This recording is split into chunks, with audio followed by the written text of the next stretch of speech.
الفصل الأول عن أبي هريرة رضي الله عنه قال قال رسول الله صلى الله عليه وسلم إن الله تعالى تجاوز عن أمتي ما وسوست به صدورها ما لم تعلم به أو تتكلم. تو یہ جتنے بھی عنوانات ہوتے ہیں ان کے بارے میں ہم نے پہلے یہ بات واضح کر دی تھی، بتلا دی تھی آپ لوگوں کو کہ ان کی 3 ترکیبیں ہو سکتی ہے۔ ایک تو یہ ہے کہ یہ خود مبتدا ہو، ان کی خبر جو ہے محذوف ہو، یا یہ ہے کہ یہ خبر ہو، ان کا مبتدا محذوف ہو، یا پھر یہ ہے کہ یہ مفعول بن رہے ہو، آنی باب الوسوسۃ، یعنی وسوسے کا بیان۔ الفصل الاول، پہلی فصل، حضرت ابو ہریرہ رضی اللہ عنہم سے مروی ہے، وہ فرماتے ہیں کہ رسول اللہ صلی اللہ علیہ وسلم نے فرمایا کہ اللہ تعالیٰ نے میری امت سے جو وسوسے ان کے دلوں میں پیدا ہوتے ہیں وہ معاف فرما دیے ہے، جب تک کہ وہ ان پر عمل نہ کرے یا تکلم نہ کرے۔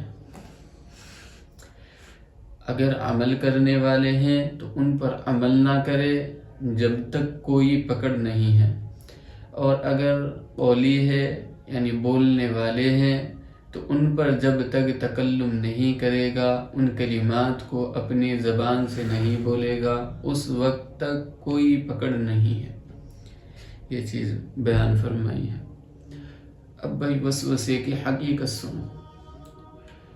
وسوسہ یوسوسو، وسوسہ، وسوسہ جو ہے یہ بولتے ہیں خفی الصوت، یعنی بھینی بھینی آواز کو وسوسہ بولتے ہیں، لیکن یہاں پر دل کے خیال مراد ہے کہ جو انسان کے دل میں خیالات آتے ہیں تو اس سے کیا یہاں پر یہ مراد ہے۔ تو انسان کے دل میں جو خیالات آتے ہیں وہ 2 قسم کے ہوتے ہیں، یا تو اچھے ہوتے ہیں یا برے ہوتے ہیں۔ اگر وہ اچھے ہیں تو ان کو الہام بولتے ہیں، قرآن، حدیث اور محمد الرسول اللہ کی اطاعت کے مطابق ہو تو وہ الہام ہے، اور اگر وہ دنیاوی خرافات کے متعلق ہو، کسی کا مال مارنے کے متعلق ہو، کسی عورت کے ساتھ زنا کرنے کے ساتھ اس کا کوئی تعلق ہو، تو پھر جو ہے یہ جو ہے وسوسے ہیں، یہ وساوس ہے، وسوسے ہیں۔ اب پھر وسوسوں کی جو قسمیں ہیں وہ سن لو یہاں پر، کیونکہ آگے باب الوسوسہ ہے، وسوسے کی ساری حدیثیں آئے گی، پھر کون سا وسوسہ کہاں پر مراد لینا ہے وہ آگے جو ہے ہم خود بخود بیان کرتے ہوئے چلیں گے، کیونکہ اچھی طریقے سے ابھی سمجھ لو گے تو پورا باب یہ سمجھ لو کہ خود بخود سمجھ میں آ جائے گا۔ تو وسوسے اور الہام میں فرق بھی بتلا دیا کہ جو اچھے ہو اور قرآن و حدیث کے مطابق ہو وہ الہام ہے، یا اللہ تعالیٰ کی اطاعت کی طرف ابھارنے والے ہو وہ الہام ہے، اور جو برائی کی طرف لے جانے والے ہو وسوسے ہیں، وہ وساوس ہے۔ اب پھر وسوسے ڈالنے والے جو ہے وہ جن بھی ہو سکتے ہیں اور انسان بھی ہو سکتے ہیں، من الجنت والناس، کہ میں پناہ میں آتا ہوں ان وساوس سے، یعنی میں اللہ تعالیٰ کی پناہ میں آتا ہوں وہ وسوسے جو سینوں میں پیدا ہوتے ہیں، خواہ وہ جنوں کی، جنات کی طرف سے ہو یا پھر وہ انسانوں کی طرف سے ہو۔ وسوسے انسان بھی ڈال سکتا ہے، وسوسے جو ہے شیطان بھی ڈال سکتا ہے۔ تو خناس جو ہے انسانوں کے اندر بھی ہوتے ہیں، اور شیطان تو شیطان ہوتے ہی ہے، یعنی میں کہہ رہا تھا کہ برائی جو ہوتی ہے وہ انسانوں کے اندر بھی ہوا کرتی ہے، شیطانوں کے اندر بھی ہوتی ہے۔ تو وسوسے کی کتنی قسمیں ہیں؟ 5 قسمیں ہیں۔ تو ان 5 قسموں کو اچھی طریقے سے ذہن میں بٹھا لو، خود بخود یہ باب سمجھ میں آ جائے گا۔ ایک تو حاجز ہے. حاجز بولتے ہیں کوئی چیز گزر جائے، کوئی چیز آئے اور فوراً گزر جائے، یہ حاجز ہے. اس میں جو ہے ٹھہرنا یا اس کی طرف التفات کوئی ضروری نہیں ہوتا ہے، یہ فوراً گزر جاتی ہے حاجز. دوسرا جو ہے وہ خاطر ہے. خاطر یہ ہے کہ انسان کے ذہن میں کوئی بات آئے، وہ کچھ دیر کا قرار پکڑ لے، البتہ اس کی طرف جو ہے کوئی بھی توجہ نہ ہو، یہ ہے. پھر حدیث النفس ہے کہ وہ بات جو ہے تھوڑی جم جائے تو اس میں کوئی راج بات نہ ہو. پھر ہم ہے، ہم یعنی ایک راجے جو ہے زیادہ ہو جائے، یا تو اچھائی کی یا برائی کی، ایک پلڑے میں جو ہے زیادہ وزن آ جائے، اسے ہم بولتے. ایک ہوتا ہے عزم میں یہ ہوتا ہے کہ اس میں ٹھان لیتے ہیں کہ بس یہی کام کرنا ہے، یہ کام اب جو ہے ضرور بالضرور کرنا ہے، عزم ہے. مثلا اس کو مثال سے سمجھو، بازار سے جا رہے تھے، بازار سے جاتے ہوئے کوئی لڑکی دیکھی، اس لڑکی کی طرف دیکھا تو ذہن میں کوئی بات نہیں آئی، وہ گزر گئی. ایک یہ ہے کہ بھئی دیکھا تو لڑکی جو ہے ذہن میں قرار پکڑ گئی، وہ ذہن میں کچھ دیر کے لیے رک گئی، تو یہ جو ہے خاطر ہو گیا. اور پھر یہ ہے کہ دل میں جو ہے ایک خواہش، ایک تمنا پیدا ہو گئی کہ بھئی اس لڑکی کو دیکھنا چاہیے، یہ جو ہے حدیث النفس ہو گیا. اور پھر راجے یہ بات ہو گئی کہ بھئی اب یہ لڑکی ضرور دیکھوں گا، یا اس لڑکی کو بالکل نہیں دیکھوں گا، کیونکہ اللہ تعالیٰ نے منع فرمایا ہے غیر محرم کی طرف دیکھنے سے، اس کو ترک کر دیا. تو یہ کیا ہو گیا؟ یہ ہم ہو گیا، اور یعنی راجے ہو گئی تھی اس میں. اور پھر ایک یہ ہو گیا کہ پکا ٹھکا ٹھان لیا کہ اب تو اس کو دیکھنا ہی دیکھنا ہے، نہ لوگوں کی پرواہ، نہ کسی دوسری چیز کی کوئی پرواہ، اب تو اس کو دیکھ کر ہی دم لوں گا. یہ جو ہے عزم ہو گیا. اور شاعر نے جو ہے اس کو اپنے شعر میں خوب اچھی طریقے سے بیان کیا ہے. مراتب القصد خمس، کہ قصد کے جو مراتب ہے وہ 5 ہیں. حاجس ذکر، کہ حاجس جو ہے وہ ذکر کر دیا ہے. خاطر و حدیث النفس فاستمعا، خاطر ہے اور حدیث النفس ہے، ان کو سن لو. یلیہ ہم، اس کے ساتھ جو ہے ہم ملا ہوا ہے. فعزم کلھا رفعت، عزم بھی ہے، بس عزم اور تمام سارے جو ہے وہ اس امت سے اٹھا لیے گئے ہیں، سوى الاخیر، سوائے اخیر کے. فیہ الاخذ، تو اس میں جو ہے پکڑ ہے. وقد وقع، قد وقع، کہ اس میں جو ہے وہ واقع ہو جائے گا، پکڑ میں واقع ہو جائے گا.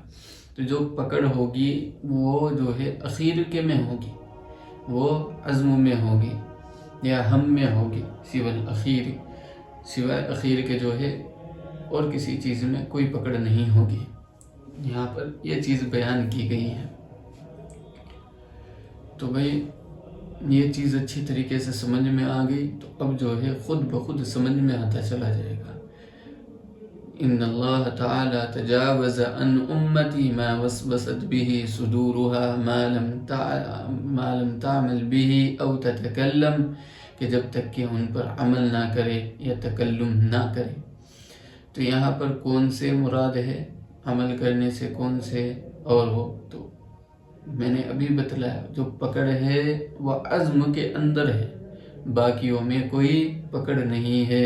اب اللہ تعالیٰ نے جو معاف کیے ہیں وہ شروع کے معاف کیے ہیں، عزم معاف نہیں کیا ہے. تو یہاں پر یہ چیز سمجھو. اور پھر ایک چیز اور سمجھ لو یہیں پر تھوڑی سی، کہ کچھ افعال ایسے ہوتے ہیں کہ جن کا تعلق دل سے ہوتا ہے، مثلا حسد کرنا، تکبر کرنا یا شرک کرنا، یا اسی طریقے سے کوئی دوسرا معاملہ کرنا جس کا تعلق دل سے ہو، کیا اس میں بھی پکڑ نہیں ہوگی؟ اس کا جواب یہ ہے کہ ان میں پکڑ ضرور ہوگی، ان میں پکڑ ضرور ہوگی، کیونکہ وہ افعال القلوب ہیں، وہ تو دل کے فعل ہیں، تو دل کے فعل میں بھی یہی چیز ہوگی۔ متفق علیہ۔ وعنہ عن ابی ہریرہ رضی اللہ عنہ قال جاء ناس من اصحاب رسول اللہ صلی اللہ علیہ وسلم جاء من اصحاب رسول اللہ صلی اللہ علیہ وسلم الى النبی صلی اللہ علیہ وسلم وعنہ جاء ناس من اصحاب رسول اللہ صلی اللہ علیہ وسلم الى النبی صلی اللہ علیہ وسلم فسألوه انا نجد في انفسنا ما يتعازم احدنا ان يتكلم به قال او قد وجدتموه قالوا نعم قال ذلك صریح الایمان۔ یہ روایت جو ہے حضرت ابو ہریرہ ہی سے مروی ہے۔ جاء ناس یعنی ای جماعت من اصحاب رسول اللہ صلی اللہ علیہ وسلم الی النبی صلی اللہ علیہ وسلم، کہ نبی کریم صلی اللہ علیہ وسلم کے پاس ایک جماعت آئی اور انہوں نے پوچھا کہ ہم اپنے دل میں ایسے وساوس پاتے ہیں کہ ہم ان کو ما یتعاظم کہ بہت کٹھن سمجھتے ہیں، بہت دشوار سمجھتے ہیں، ان یتکلم به کہ ان پر تکلم کرے۔ تو یہ احدنا بھی ہو سکتا ہے یا احدنا بھی ہو سکتا ہے، منصوب بنفذ الخافض، بنزع الخافض، یہ مرفوع بھی ہو سکتا ہے احدنا، اور منصوب بھی ہو سکتا ہے۔ مرفوع جو ہے یہ فاعل ہونے کی بنا پر ہوگا، اور منصوب جو ہے یہ منصوب بنزع الخافض ہونے کی بنا پر ہوگا۔ اس میں تو یہ ہے کہ ہم خود سمجھتے ہیں، ہم خود سمجھتے، احدنا کی صورت میں ہوگا علی احد، کہ ہم کسی پر جو ہے،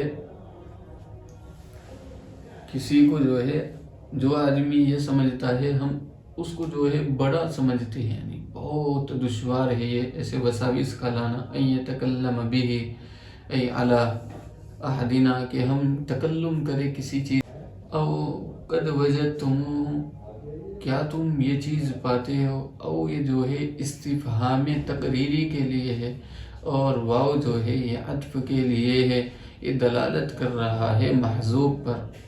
کیا تم یہ چیز پاتے ہو، کیا تم یہ چیز پاتے ہو، اب اس کا جو مرجع ہے یا تو تعاظم ہوگا، کیا تم اس عظیم چیز کو پاتے ہو، یا پھر جو ہے وسوسے پر ہوگا، کیا تم ان برے وساوس کو پاتے ہو، اے حصل ذالک، اے حصل ذالک الوساوس القبیح، کہ آپ کو یہ وسوسے آتے ہیں۔ تو ایک تو یہ ہے کہ مصارفہ ہے، یا علم کے معنی میں مصارفہ، کہ آپ جانتے ہو کہ ان کا اعتقاد رکھتے ہو، اور علم کے بارے میں کہ آپ جانتے بھی ہو کہ یہ صحیح نہیں ہے۔ قالوا نعم، تو انہوں نے فرمایا کہ ہاں، قال ذلك صریح الایمان، فرمایا یہی تو کامل ایمان ہے، یہی تو کامل ایمان ہے۔ یہ اس کا مصدر یا تو وساوس ہے۔ وعنہ قال قال رسول اللہ صلی اللہ علیہ وسلم یأتی الشیطان احدکم فیقول من خلق کذا من خلق کذا حتی یقول من خلق ربک فإذا بلغته فلیستعذ باللہ فلینتہی۔ حضرت ابو ہریرہ رضی اللہ عنہم سے مروی ہے، وہ فرماتے ہیں کہ شیطان کسی شخص کے پاس آتا ہے اور وہ کہتا ہے کہ یہ کس نے پیدا کیا، یعنی زمین کس نے پیدا کی، یا آسمان کس نے پیدا کیا۔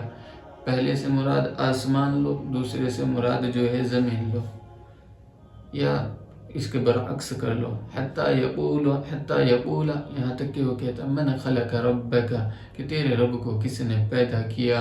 فَإِذَا بَلَغَهُ فَلْيَسْتَعِذْ بِاللَّهِ وَلْيَنْتَهِ، تو بس جب یہاں پر پہنچ جاؤ تو اللہ تعالیٰ کی پناہ چاہو اور ان تمام تفکرات کو، ان تمام خیالات کو، ان تمام وساوس کو ترک کر دو۔ متفق علیہ۔ وعنہ قال قال رسول اللہ صلی اللہ علیہ وسلم لا يزال الناس يتساءلون حتى يقال هذا خلق الله الخلق فمن وجد من ذلك شيئا فليقل آمنت بالله ورسوله۔ متفق علیہ، متفق علیہ۔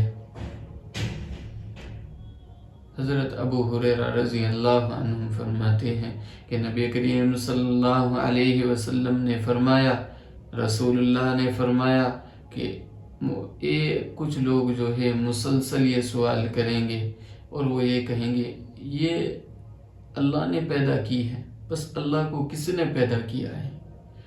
فمن وجد من ذلك شيئا یہ ذالک سے حال واقع ہے، فلیقل آمنت باللہ ورسولہ، تو آپ بولنا میں ایمان لایا اللہ پر اور اس کے رسول پر۔ متفق علیہ۔ بھائی کچھ لوگ جو ہے سوال کریں گے۔ اب آج کا جو زمانہ ہے خود دیکھو، ایتھیزم والے جو ہے کیسے سوال کر رہے ہیں، ناستک وغیرہ۔ ایک واقعہ ہے کہ ایک سے جو ہے بتلا رہے تھے وہ کہ میں نے پوچھا، وہ ناستک تھا، کسی خدا کو نہیں مانتا تھا، اس سے پوچھا کہ بھئی ہماری سمجھ میں یہ چیز نہیں آتی ہے کہ ایک انسان پیدا ہوتا ہے، پیدا ہونے کے بعد جوان ہوتا ہے، بیوی بچے ہوتے ہیں اور پھر جو ہے ڈیڈ ہو جاتا ہے، ختم ہو جاتا ہے، تو ہماری سمجھ میں یہ بات نہیں آتی۔ تو اس نے کہا انسان کے اندر جو ہے ایک سیل ہے، ایٹومیٹکلی خود بخود کام کرتا ہے، جس وقت میں وہ سیل جو ہے شروع میں جو ہے چارجر ہوتا ہے، پھر بعد میں جو ہے وہ ختم ہو جاتا ہے۔ جب وہ سیل ختم ہو جاتا ہے تو انسان بھی اسی طریقے سے ختم ہو جاتا ہے، انسان بھی اسی طریقے سے ختم ہو جاتا ہے۔ اب دیکھو یہ ڈیبیٹیں ہو رہی ہے اس چیز پر، موبائل کھول کر دیکھو، جو نبی کریم صلی اللہ علیہ وسلم نے اتنے سال پہلے بتلایا، 1400 سال پہلے بتلایا تھا، اور آج وہ جو ہے اپنی آنکھوں سے دیکھو، نبی کریم صلی اللہ علیہ وسلم کا ایک ایک حرف سچا ہے۔ تو آپ دیکھو ساری چیزیں وہ پائی جا رہی ہے آج کے زمانے میں۔ یہ سوال کیا آج نہیں ہو رہا ہے؟ ہو رہا ہے۔ تو بھئی مخلوق کے بارے میں کہ کس نے پیدا کی، اس کا جواب ہوگا کہ اللہ نے، اس کا جواب کہ اللہ نے، لیکن لوگوں نے اس کے بارے میں بھی عجیب عجیب تصورات بیان کیے ہیں۔ بعض نے بتلایا کہ انسان تو بندر تھے، انسان ترقی کرتے کرتے پھر انسان بن گئے، یہ بتلایا، نظریہ پیش کیا۔ اور پھر بعض نے بتلایا کہ دنیا جو ہے دھماکے سے وجود میں آ گئی۔ یہ ساری چیزیں ہیں۔ فمن خلق اللہ، کہ اگر آپ یہ سوال کرو گے کہ اللہ کو کس نے پیدا کیا ہے تو یہاں پر تسلسل جاری ہو جائے گا۔ پھر کہ بھائی اللہ کو چلو اس فلاں نے پیدا کیا، اس فلاں کو کس نے پیدا کیا، اس فلاں کو کس نے پیدا کیا، تو یہ سوال جو ہے چلتا رہے گا، یہ غیر متناہی ہو جائے گا، لا متناہی ہو جائے گا۔ اس پر رکنا جو ہے آسان نہیں ہوگا۔ اس کو روکنے کے لیے اس چیز کو ماننا ہی پڑے گا کہ یہ اللہ تعالیٰ نے پیدا کیا ہے، یہ ساری چیزیں اللہ تعالیٰ نے پیدا کی ہے۔ اور اللہ تعالیٰ کو کس نے پیدا کیا ہے؟ لم یلد ولم یولد، کہ وہ جو ہے ہمیشہ سے ہے، اس کو کسی نے پیدا نہیں کیا ہے۔ تو میرے بھائیو، امام ابو حنیفہ علیہ رحمہ کا ایک مناظرہ یاد آ گیا۔ امام ابو حنیفہ علیہ رحمہ کا جو ہے مناظرہ چل رہا تھا دہریوں کے ساتھ، یعنی ناستکوں کے ساتھ۔ تو امام ابو حنیفہ علیہ رحمہ جو ہے ان کو قرآن سے دلائل دیا کرتے تھے تو مانتے نہیں تھے۔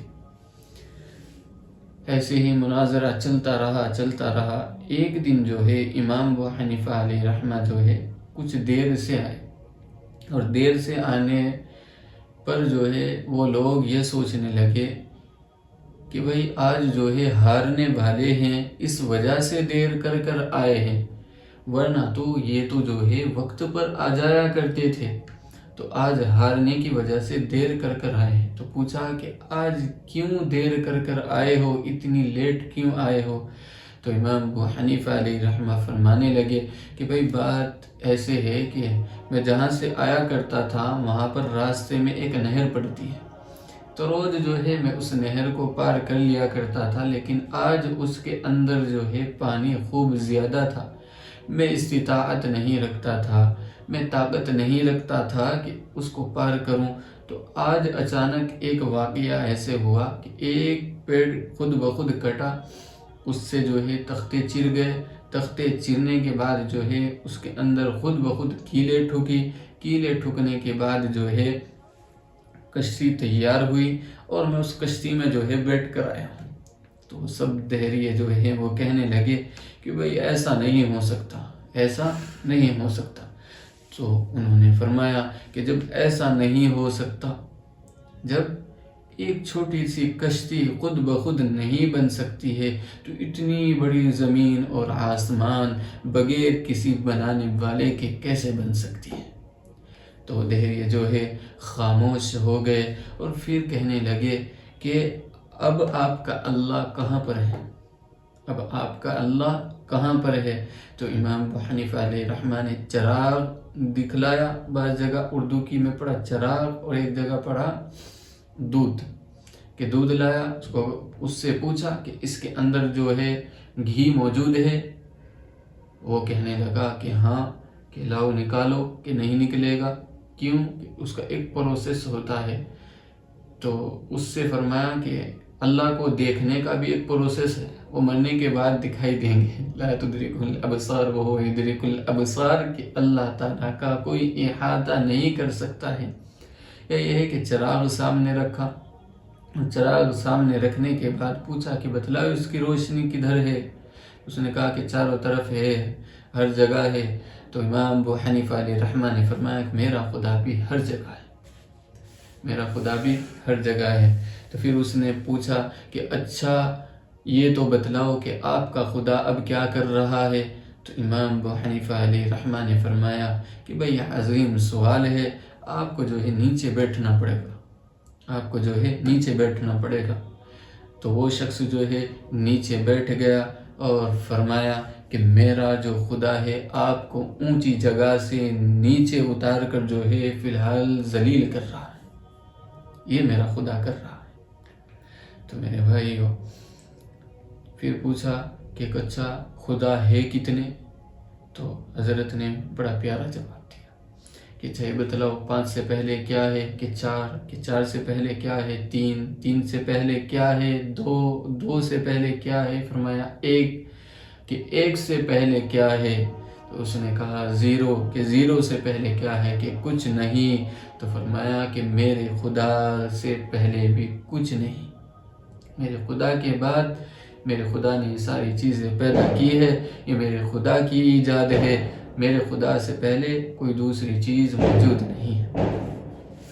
اسی طریقے سے امام محمد کا بھی ایک واقعہ آتا ہے کہ جس وقت دربار میں جایا کرتے تھے تو بادشاہ کو کچھ مولوی ہوتے ہیں، انہوں نے چڑھا دیا ہے کہ امام محمد سے جو ہے کچھ آتا جاتا نہیں ہے، ایسے ہی آپ نے ان کو دربار کی زینت بنایا ہوا ہے، ان کو یہاں سے بھگائیے، اگر یہ کچھ جانتے ہیں تو ان سے یہ سوال کیجیے. وہ سوال کیا تھا؟ ایک سوال تو یہ تھا کہ آپ ان سے پوچھئے کہ جب شیطان جو ہے آگ سے بنا ہوا ہے، پھر اللہ اس کو آگ ہی میں ڈال دیں گے تو اس کو کیسے عذاب ہوگا، اس کو کیسے عذاب ہوگا؟ پھر زمین کا سینٹر کہاں پر ہے اور خدا کیا کر رہا ہے؟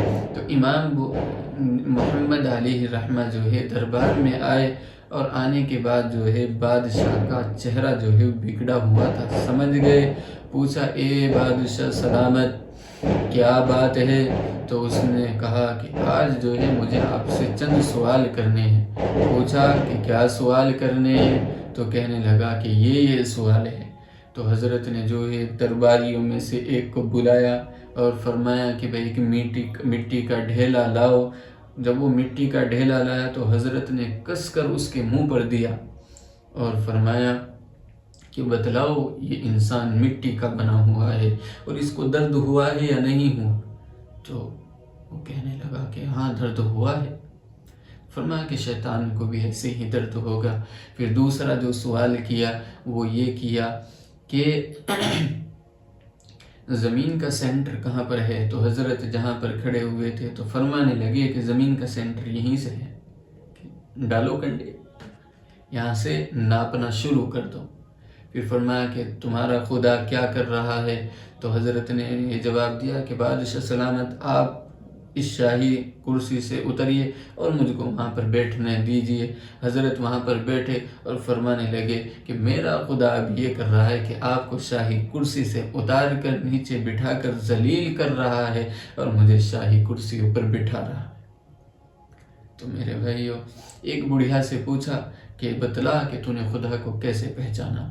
تو بڑھیا نے کہا کہ میں نے خدا کو ایسے پہچانا کہ میرے پاس یہ جو چرخہ ہے کہ اس سے جو ہے میں اپنے خدا کو پہچان گئی کہ اگر میں اس کو چلاتی ہوں تو یہ چلتا ہے، اگر میں اس کو نہیں چلاتی ہوں تو یہ نہیں چلتا۔ پوچھا کہ اچھا یہ بھی بتلاؤ کہ خدا کتنے ہیں؟ تو فرمانے لگی کہ خدا ایک ہے۔ ایک اچھا وہ کیسے پہچانا؟ کہ وہ ایسے پہچانا کہ اگر میں اکیلی چلاتی ہوں تو یہ درست چلتا ہے، اگر کوئی دوسرا اس کو چلائے تو اپنی طرف کو کھینچے گا، میں اپنی طرف کو کھینچوں گی، وہ اپنی طرف کو زور لگائے گا، میں اپنی طرف کو زور لگاؤں گی، تو یہ چرخہ جو ہے ٹوٹ جائے گا اور یہ ختم ہو جائے گا۔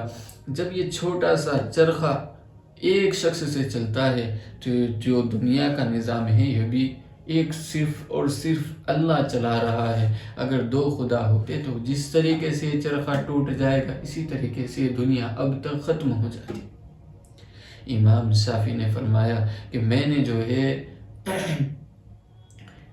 قول ہے شاید امام شافعی کا ہے کہ میں نے جو ہے خدا کو پہچانا شہتوت کے پتوں سے کہ بکری کھاتی ہے دودھ دیتی ہے، بکری کھاتی ہے دودھ بھی دیتی ہے، مینگنے بھی دیتی ہے، کہ دودھ آیا ان میں کہاں سے؟ دودھ ان میں آیا کہاں سے؟ تو بھئی بہت سارے مناظرے ہیں اور بھی ہے، اگر ذکر کرنے پر آ جاؤ تو یہ سمجھو کہ گھنٹوں کے گھنٹوں چاہیے۔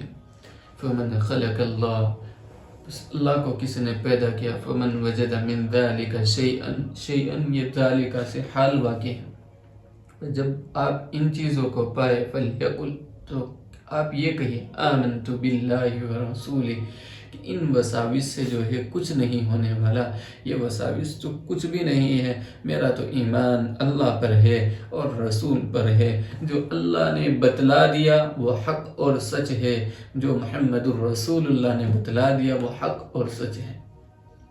ایک تو یہ ہے، یا دوسرا اس کا معنی یہ ہے ای نجدد، کہ میں تجدید کرتا ہوں، آمنت باللہ ورسولہ، کہ میں دوبارہ سے جب یہ وساوس میرے ذہن میں آ گئے تو میں دوبارہ سے جو ہے اپنے ایمان کو تازہ کرتا ہوں۔ تجدید ایمان ہے۔ نبی کریم صلی اللہ علیہ وسلم نے فرمایا جددوا ایمانکم، فقیل یا رسول اللہ کیف نجدد ایماننا، قال اکثروا لا الہ الا اللہ، کہ لا الہ الا اللہ کو